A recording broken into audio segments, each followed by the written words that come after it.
السلام علیکم ویورز۔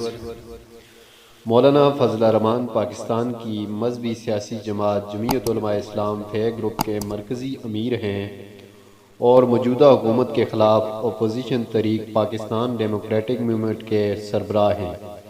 صوبہ خیبر پختونخوا کے سابق وزیر اعلیٰ مولانا مفتی محمود رحمہ اللہ کے صاحبزادے ہیں۔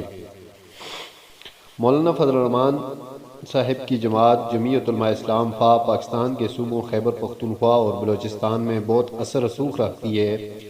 بلوچستان میں ہمیشہ ان کی جماعت کے بغیر کوئی پارٹی حکومت بنانے میں کامیاب نہیں ہو سکتی۔ انہوں نے مشہور تحریک MRD میں قائدانہ کردار ادا کیا جو جنرل ضیاء الحق کے خلاف تھی، جس میں ان کے ساتھ پیپلز پارٹی بھی شریک تھی، جس کی پاداش میں وہ 2 سال تک جیل میں بھی رہے۔ ان کا کردار حکومت کی بائیں بازو کی جماعت پاکستان پیپلز پارٹی میں 1992 میں بڑھ گیا۔ انہوں نے جموں کشمیر اور افغانستان کے متعلق علاقائی پالیسی میں اپنا مؤثر کردار ادا کیا۔ وہ 1988 میں قومی سطح کی سیاست میں آئے اور پہلی بار رکن قومی اسمبلی منتخب ہوئے۔ مولانا فضل الرحمان 19 جون 1953 کو ضلع ڈیرہ اسماعیل خان کے علاقے عبدالخیل میں پیدا ہوئے۔ مولانا فضل الرحمان صاحب نے اپنی ابتدائی تعلیم ایک مقامی دینی مدرسے جامعہ حقانیہ میں حاصل کی۔ اس کے بعد انہوں نے جامعہ پشاور سے 1983 میں اسلامک اسٹڈیز میں BA کا امتحان امتیازی نمبروں سے پاس کیا۔ اس کے بعد وہ مصر کے جامعۃ الازہر میں تعلیم حاصل کرنے کی غرض سے گئے اور وہاں سے MA کا امتحان پاس کیا۔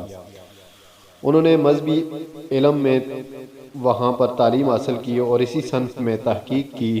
انہوں نے الازہر یونیورسٹی سے MA کی سند حاصل کی۔ پاکستان واپسی پر انہوں نے 1988 کے عام انتخابات میں حصہ لیا۔ 1988 کے عام انتخابات جمعیت علماء اسلام فے کے پلیٹ فارم سے لڑے تھے، جو ایک اسلامی بنیاد رکھنے والی پارٹی ہے۔ بینظیر بھٹو کے دور میں مولانا فضل الرحمان خارجہ کمیٹی کے سربراہ رہ چکے ہیں۔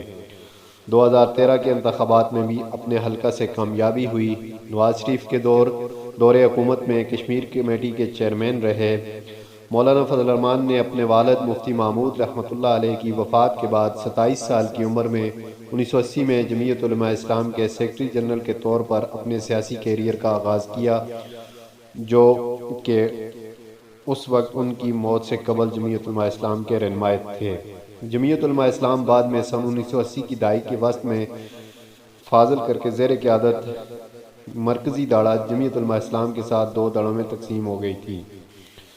مولانا فضل الرحمان 1988 میں ہونے والے پاکستانی انتخابات میں پہلی بار DI خان کی نشست سے رکن قومی اسمبلی منتخب ہوئے۔ 1990 میں انہوں نے ایک مرتبہ پھر پاکستانی انتخابات میں حصہ لیا اور قومی اسمبلی کی نشست کے لیے انتخاب لڑے، لیکن وہ اس انتخابات میں کامیابی حاصل نہیں کر سکے۔ مولانا فضل الرحمان 1993 میں پاکستانی جماعتی انتخابات میں دوسری مرتبہ DI خان نشست سے اسلامی جمہوری محاذ کے ٹکٹ پر رکن قومی اسمبلی منتخب ہوئے۔ مولانا فضل الرحمان کو پاکستان کی قومی اسمبلی میں قائمہ کمیٹی برائے خارجہ امور کا چیئرمین مقرر کیا گیا۔ مولانا فضل الرحمان نے چوتھی بار پاکستانی عام انتخابات میں 1997 میں قومی اسمبلی کی نشست سے انتخاب لڑا، لیکن وہ اس انتخاب میں کامیابی حاصل نہیں کر سکے۔ مولانا فضل الرحمان 2002 میں متحدہ مجلس عمل کے ٹکٹ پر تیسری مرتبہ پاکستانی عام انتخابات میں رکن قومی اسمبلی منتخب ہوئے۔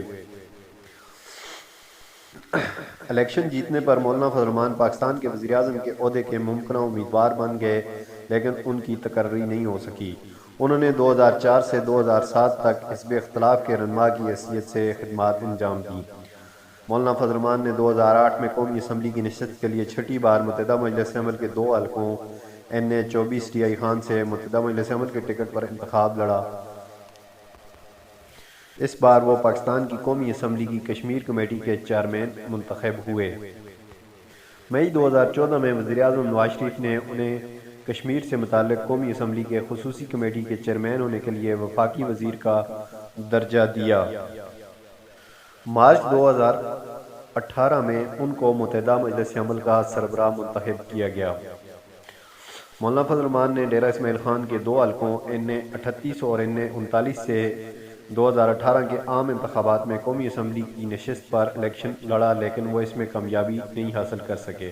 27 اگست 2018 کو پاکستان مسلم لیگ نون سمیت متعدد اپوزیشن جماعتوں نے انہیں 2018 کے صدارتی انتخابات میں امیدوار نامزد کیا، لیکن وہ اس میں ناکام ہوئے۔ اس کے بعد عمران خان کی حکومت کے خلاف اپوزیشن تحریک پاکستان ڈیموکریٹک کے سربراہ بنے، جو اب تک اس محاذ پر ڈٹے ہوئے ہیں۔